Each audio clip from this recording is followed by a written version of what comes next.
In this video, we're going to be looking at a Christian understanding of God. It follows on from establishing from arguments for the existence of God, that God exists, God is, and then what is the nature of the God that has been established. It's linked particularly with the Eduqas A-level Christianity paper, and it will be looking at two important aspects from the syllabus from that, the maleness and femaleness of God and the idea of God suffering. We start then with arguments for the existence of God and what those arguments actually establish.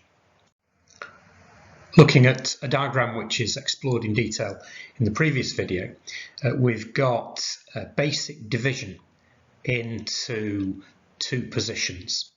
On one side is just this lived experience of humans, as far as we can tell, for the entire existence of 250,000 years on this planet, that our lived experience and using more modern terms, philosophical and scientific investigation of the universe indicates that we've got to have categories such as consciousness, God, spirit, supernatural, etc., in order to understand what we experience, that everything simply cannot be explained in these modern Western reductive terms of physics and maths.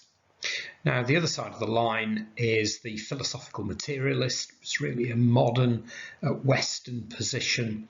Really the key players in this are characters like Daniel Dennett, Richard Dawkins, who claim that everything, absolutely everything, can be explained in terms of physics and maths, and they totally reject, therefore, all concepts which sit outside this. So those concepts like God, spirit, soul, supernatural, consciousness. Those arguments for the existence of God really do nothing more than get you onto a particular side of the line.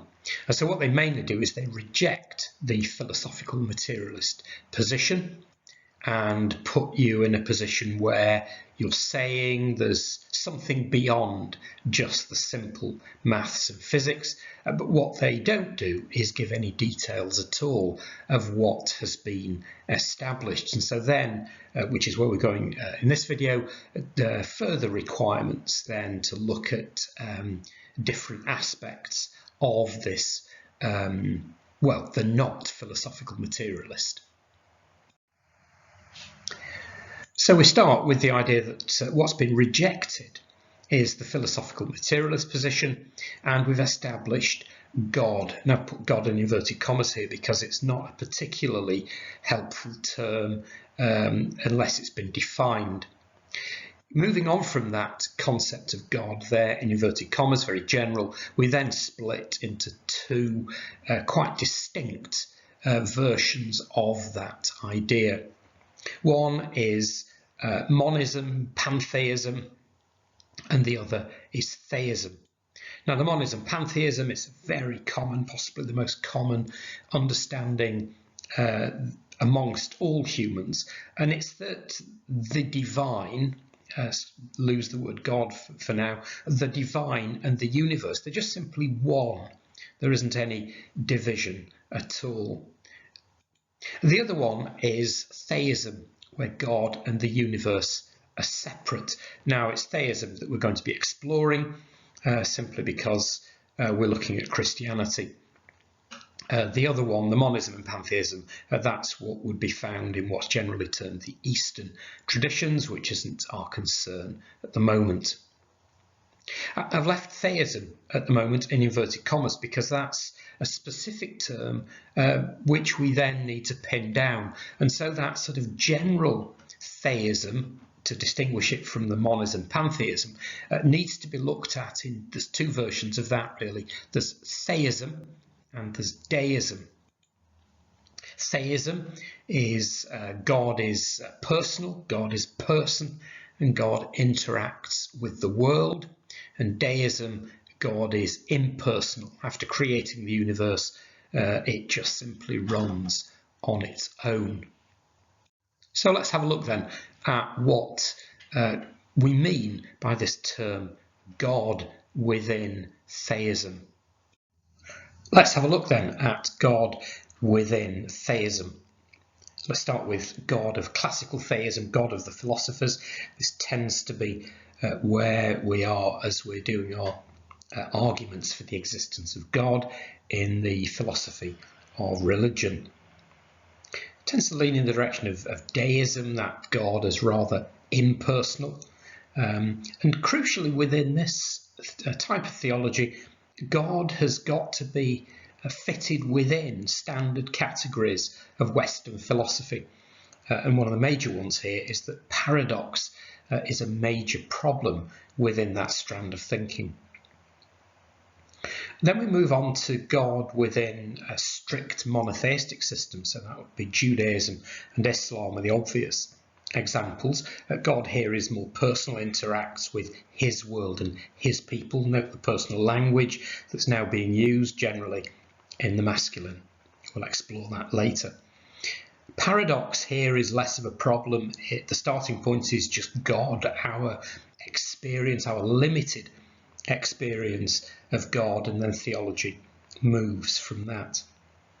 Then we've got God within Christianity. It's very complex because it's a monotheism, but it's a monotheism with God being also understood as Trinity. God in this strand of thinking is so personal that he became incarnate because of his love for his world. Look at that word love, we'll come back to that later. Paradox within this strand of thinking is not a major problem. Eduqas syllabus here then this is Christianity paper theme 2, religious concepts and religious life, and this is a religious concept, the nature of God. Our focus here is going to be is God male, so that's language used of God with a particular focus here on looking at Sally McFague and her idea as God as mother, and then looking at whether God can suffer and looking at the thinking of Jürgen Moltmann. A question then to just ponder on. I'm going to talk about it particularly. Just pause and have a think. Why do you think God is referred to primarily in masculine terms in Christianity? This video really needs to be used alongside the Eduqas textbook, and that's page 40 to 47. Let's look then at language used of God, and this question, is God male?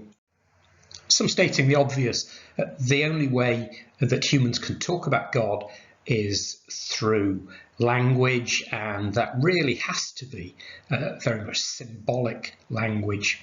Symbols are important. Don't underestimate the power of symbols. They can open up our understanding. They can give us access and understanding, maybe not full understanding, but pointers towards invisible realities. So that's what we're looking at with the terms of God. Within Christian theology, we're looking at God as a reality, but not a reality that we can see in the sense that I can see my mug of coffee in front of me as I make this video. We can have observable symbols to help us understand the non-observable God. And so rather than trying to define an infinite God, which is going to be impossible, symbols that we use, the language that we use, helps us connect to the divine. So we start with the knowable, which is the imagery and the symbolism, and that can help us to get some grasp on the infinity of God. Very important here, we're not exploring whether God is a man or God is a woman, in a sense in the context of the Judeo-Christian concept of God. What we're looking at is how we use language which can communicate the ideas of God, communicates some truth about God. And within that Judeo-Christian tradition, you've got God as person. Can't use neuter language. That doesn't work. That just makes God into a thing, and it. So personal language is required. And in the languages that we're interested in particular, we're working in English, you can't use personal language really without gendered language. And so we've then got these masculine and feminine terms. The language that's used opens up understandings of different characteristics and attributes of God, which helps us then to understand God. In the Old Testament, God is predominantly described using masculine grammatical language. And so we've got therefore he, him, his, etc. But we've also got God described using female imagery. So you might want to look at that as God as mother imagery, as opposed to the masculine, which you can see as God as father imagery. So we've got some biblical references there, we should read them, and you can see that those are all female ideas. It's worth looking at the creation narrative here out of Genesis 1, and we see the description here. So God created humankind. The Hebrew here is just simply Adam, which is could be translated as mankind, but it's about the whole lot. The crucial bit, though, is the next one. In the image of God, he created them, and here we have male and female. He created them. So therefore, this image of God includes both male and female within that image.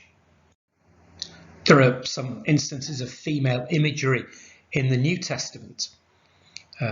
So we've got then the idea of being born of God, and then this one from 1 Peter, newborn infants idea.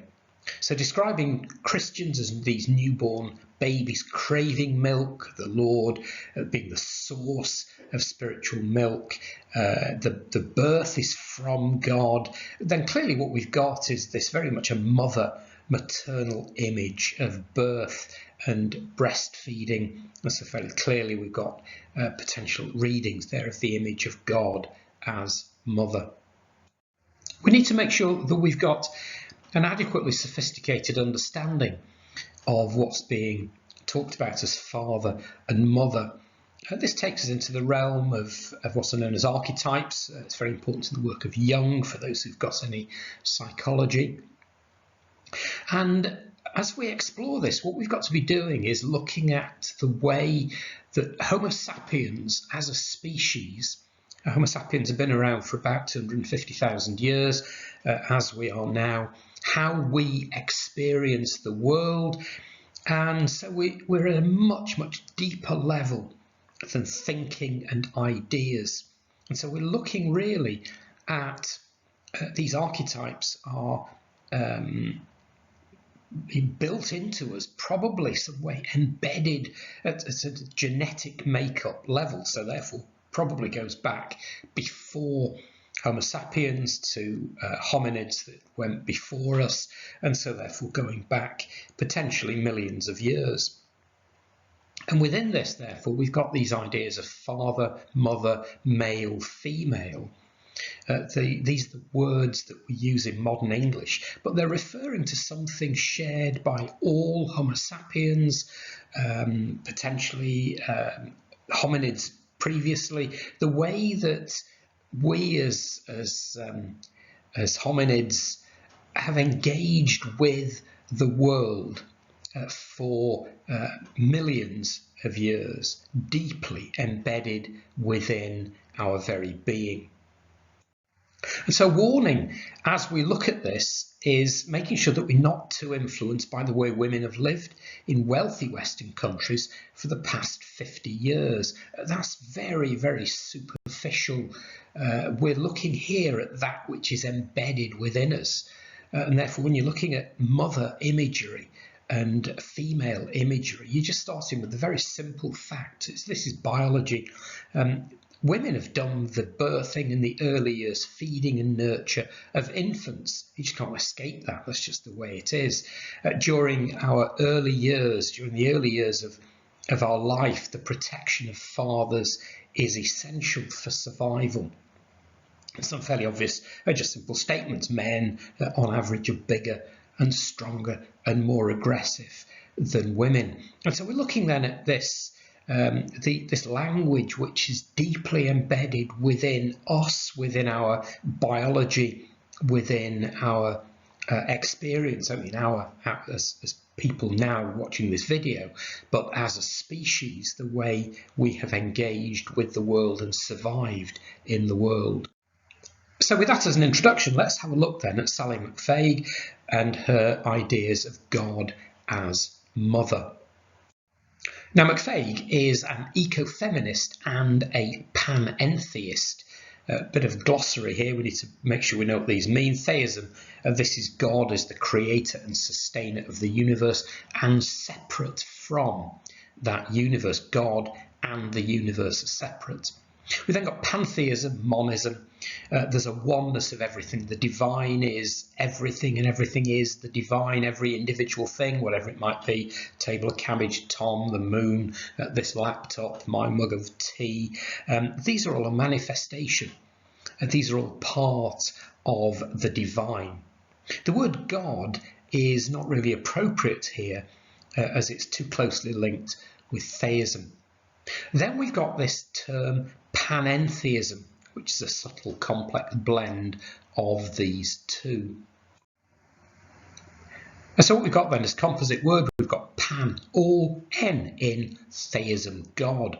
So God and the world are interrelated. The world is in God and God is in the world. Panentheism is an attempt to avoid what is seen as the problems of both theism and pantheism. So panentheists look at theism and say, well, it's far too much emphasis on the separation between God and the world. There's almost this barrier between God and the world. God is isolated from the world. But then the problem with pantheism is it's gone too far the other way, because God is now so totally within the world, in the world, is the world, that actually it's not really appropriate to use the word God. You've just got the divine, and everything is the divine, and the divine is everything. And so God in this way ceases to refer to a being. God is not really the appropriate word to use within pantheism. And so panentheism is stressing God's active presence in the world, but also, very importantly, the world's influence back onto God.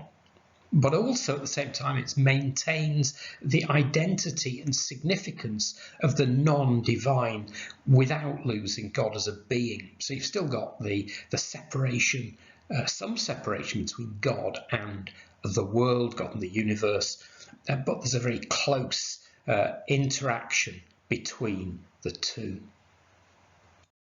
Looking then at McFague, she is an ecofeminist and a panentheist. Now, it's incredibly important in any evaluation you're doing of the idea of God as mother that you don't conflate the idea of wanting mother as part of the lexicon used to talk about God and being an ecofeminist and a panentheist. That's what McFague is. That's the direction she's coming from.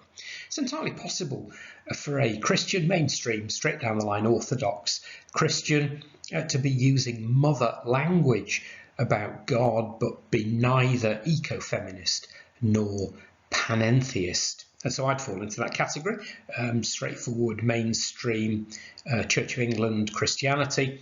And I'm certainly not an ecofeminist, and I'm not a panentheist, happy using mother imagery when appropriate about God. This is where we move into a major aspect of McFague, which is quite contentious. McFague looks at many of the things that we would consider to be associated with mother, as we're using this symbolically. What does mother symbolize? What does maternal symbolize? And she sees these as social constructions. She doesn't see them as biologically programmed, so she's looking at things like loving, comforting, self-sacrificing. Now this is a problem, because an obvious response to this would be from biology, back to what we were talking about earlier, the way Homo sapiens have lived for the past 250,000 years, still do today in most parts of the world. And so an issue that we're getting into here is how much of the way that mothers function is inbuilt biologically and how much is social construction. Okay, let's now move on to this question. Can God suffer? This is looking at the impassibility of God and the idea of the crucified God.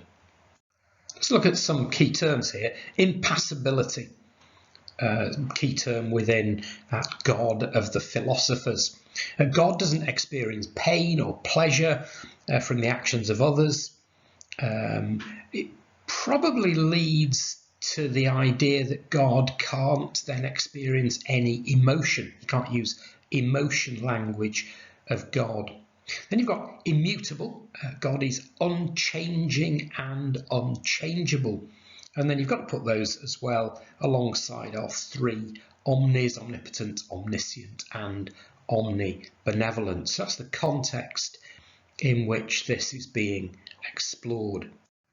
Now bear in mind that, as with all discussions on God, what we're trying to do is we are trying to reduce the inherently non-understandable, as in God, and we're trying to get these concepts expressed in words, but we're dealing with something which is inherently beyond our comprehension.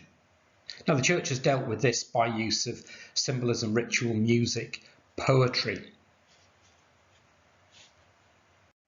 This is most obvious within the Eastern tradition, some images there of an Eastern divine liturgy. I think that's at Moscow, the cathedral. There's a YouTube link there, so have a watch of that. And the service goes on for hours, and it's just, it's all about mystery. It's not trying to put God into neat and tidy categories of Western philosophy. It is just soaking in God through the symbolism and the ritual. Okay, back to the philosophy, back to the trying to get this pinned down with language. The notion of perfection dominates this classical, this Greek understanding of God. So we've got to go to Plato here, and he's got this idea of to be perfect is to be unchanging, self-sufficient. Perfection for Plato was understood in very static terms, and therefore if you've got a perfect being, so God as perfect, then God cannot change. God cannot be affected or changed by anything outside of God. If God is perfect, any change in any direction is simply an impossibility, because, to state what is obvious within that, if God moves, if you've got a movement that's either away from perfection, so therefore God is no longer perfect, or if you've got a movement towards perfection, that means that God wasn't perfect in the past. Change is a movement. Aristotle here, change would be to change for the worse, and thus then it's excluded from God, because you can't have change or suffering if your starting point is perfection. Now these Greek ideas passed into Christian theology in those early centuries. It was increasingly influenced by particularly Plato. And yet you've got biblical passages which seem to speak of God suffering. So what do you do with these? Well, treat them as metaphors, don't allow them their full literal weight. To allow God change was to deny the divine perfection, or so the Greeks thought. And so what you've got then is they've got a quote here from Philo. He's a Jew, what's called a Hellenistic Jew, a Jew soaked in Greek culture and influential on early Christian writers. What greater impiety could there be than to suppose that the unchangeable changes? So this idea of the impassibility of God is deeply embedded within Greek thought. So what they've then got to do is find some way of dealing with this language that they find in the Bible. And so Anselm, Anselm from Ontological Arguments, so 11th century, and he's then looking at the idea of when we're dealing with God, we've got God as compassionate. That is the way we experience God. That doesn't mean to say that's how God is in the divine being himself. And so again, as we look at when it's talking about love, so you get plenty of passages in the Bible which talk about the love of God for us. And again, looking at Anselm here, he is looking then at the love is the way we experience. It's our experience. It's not God's being. And don't forget, in Anselm, his proslogion was a meditation. It was written, directed towards God. So you in that passage is God. And we look at Thomas Aquinas. He was very much influenced by Aristotle, another Greek, of course. And he then, again, looks at the word love and this idea of love. And love for Aquinas, it implies vulnerability. Potentially, dear me, that God could be affected by our sorrows or moved by our misery. Aquinas completely rejects that. It doesn't fit with his rather Greek-shaped understanding of impassibility. Mercy is especially to be attributed to God, provided that it is considered as an effect, not as a feeling of suffering. It does not belong to God to sorrow over the misery of others. There are some pretty obvious problems here, of course. You've got the idea that Jesus suffered and died on the cross. Standard Christian theology, Trinitarian theology, says that Jesus was God incarnate, therefore God suffered in Jesus. Now, most Christian theologians in the first 5 centuries, they're soaked in that Greek thought of the impassibility of God. They just simply had to reject this. And so then it's Christ is suffering in his human nature, not in his divine nature. Therefore, God didn't experience human suffering. He remained unaffected by this aspect of the world. That brings us then to Jürgen Moltmann, born 1926, still around as far as I'm aware at the making of this video. German Reformed theologian, major towering figure, coming out of the University of Tübingen, major German theological university. Key works then, Theology of Hope, 1964, The Crucified God, 1972. If you're referencing Moltmann, you just describe him as a 20th century theologian. Question then to reflect on before we move on. What are the problems for Christian theology with understanding God as impassible, immutable, and the three omnis? Let's have a look then at Moltmann in his historical context. Several strands of thinking, they all came together in the period after World War I. They didn't just suddenly spring into being, they've been developing over the decades previously. The sheer horror, the slaughter on the Western Front, the apparent futility of the whole thing had a huge impact on Western culture and therefore on Western theology, with the question, how can anyone believe in God who is above all that pain and suffering and that resurfaced again after the Second World War, with a particular focus on the Holocaust.